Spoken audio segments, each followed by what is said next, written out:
Bonjour tout le monde, c'est Yannick et j'espère que vous allez bien. On se retrouve aujourd'hui pour le 11e numéro de Tour d'Actu. J'espère que vous avez tous passé un bon week-end, que vous avez pu profiter du beau temps, de vos amis, de vos familles. Installez-vous confortablement. On va tout de suite démarrer en parlant de Xiaomi. Tous les constructeurs de smartphones, enfin presque tous, ont dans leur carton des projets de smartphones pliables. Il y a certains acteurs comme Samsung ou encore Huawei qui ont un peu d'avance dans ce domaine en ayant déjà commercialisé leurs premiers appareils pliable ou pliant. Là, on apprend par l'intermédiaire de Let's Go Digital que Xiaomi a encore un nouveau projet de smartphone pliable dans les cartons. Et on peut l'apprécier avec de somptueux rendus qui nous donnent clairement un très bel aperçu de ce à quoi va ressembler ce smartphone.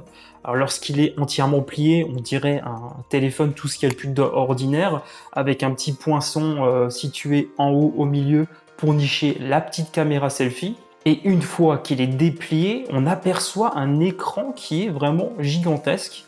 Alors il n'a pas été précisé quelle est sa dimension exacte, mais on peut supposer qu'il doit être quand même relativement grand, peut-être même pas loin de 10 pouces, hein, si ce n'est 10 pouces. Alors il a un design qui rappelle quand même pas mal le Z Fold de Samsung. D'ailleurs là, dans le rendu que je vous montre, il le surnomme le Xiaomi Z Fold. La différence quand même la plus grande qu'il y a entre le téléphone de Samsung et celui de Xiaomi, c'est tout simplement que celui de Xiaomi se déplie en 3 écrans. Donc en fait, il y a un système de double charnière, ce qui permet donc d'avoir un écran encore plus grand que ne l'est celui du Z Fold de Samsung. On peut également apercevoir dans les différents croquis qui sont disponibles qu'une fois plié, le smartphone est particulièrement épais. Je ne suis pas forcément convaincu que cela plaira à beaucoup d'utilisateurs de smartphones. Il doit vraiment pas être évident de le mettre dans toutes les poches. Sans oublier également qu'il doit certainement peser un certain poids. Au niveau autonomie, ce que ça doit représenter d'avoir un si grand écran. Bon, certes, si la batterie est en conséquence, ça devrait aller, mais quand même.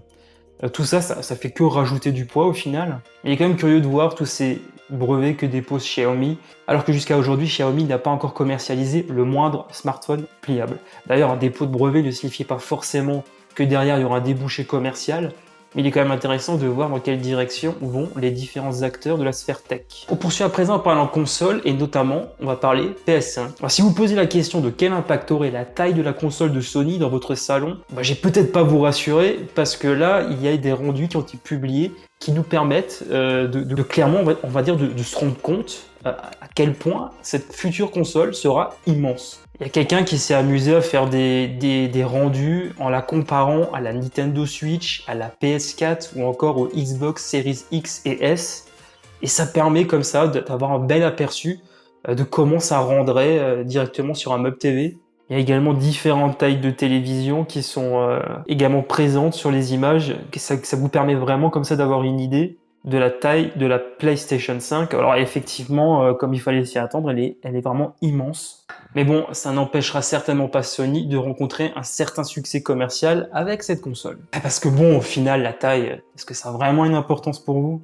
D'ailleurs, pour rappel, les dimensions de la PlayStation 5 sont de 39 cm par 10,4 par 26. C'est un beau bébé quand même. Hein. Ah oui, c'est un beau bébé là. Et ces informations nous proviennent tout droit d'un institut de certification américain FCC.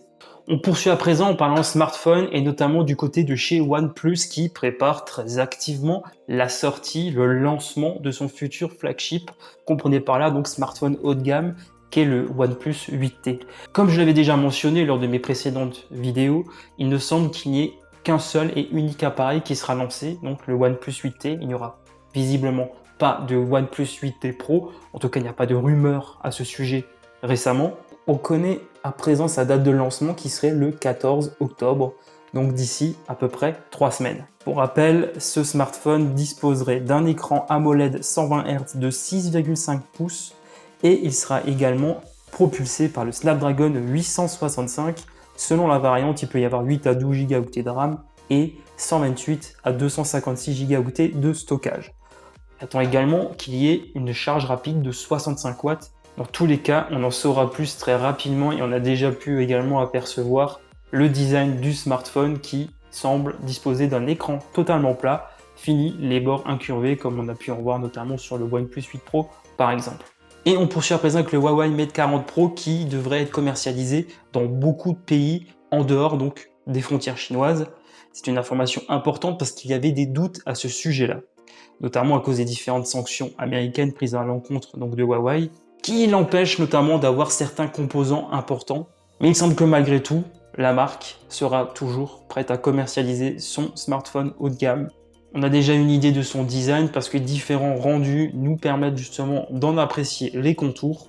Il faudra s'attendre donc à un smartphone très borderless avec des bords incurvés et également donc un double poinçon pour deux caméras selfie. À l'arrière, on aurait le droit donc à un appareil photo assez proéminent composé donc de plusieurs capteurs photo. Côté SoC, on s'attend au Kirin 9000 gravé à 5 nanomètres. On n'a aucune idée de la date de lancement précise, mais il faudra probablement s'attendre à une fourchette comprise entre mi-octobre et fin octobre. C'est plus tard que d'habitude, tout simplement voilà, à cause de tout ce qui s'est passé cette année. On imagine donc que les plans de Huawei ont eu beaucoup de retard. Voilà, c'est tout pour aujourd'hui. J'espère que cette vidéo vous a plu. Si c'est le cas, merci de lâcher un gros pouce en l'air et abonnez-vous à ma chaîne YouTube si ce n'est pas encore fait en activant la petite cloche pour être prévenu de la publication de mes futures vidéos. Vous pouvez aussi me suivre sur les réseaux sociaux, tous les liens sont juste en bas dans la description au même titre que les sources de tous les sujets que j'ai évoqués dans cette vidéo. C'est tout pour aujourd'hui, on se retrouve demain, 19 h. Allez, ciao tout le monde!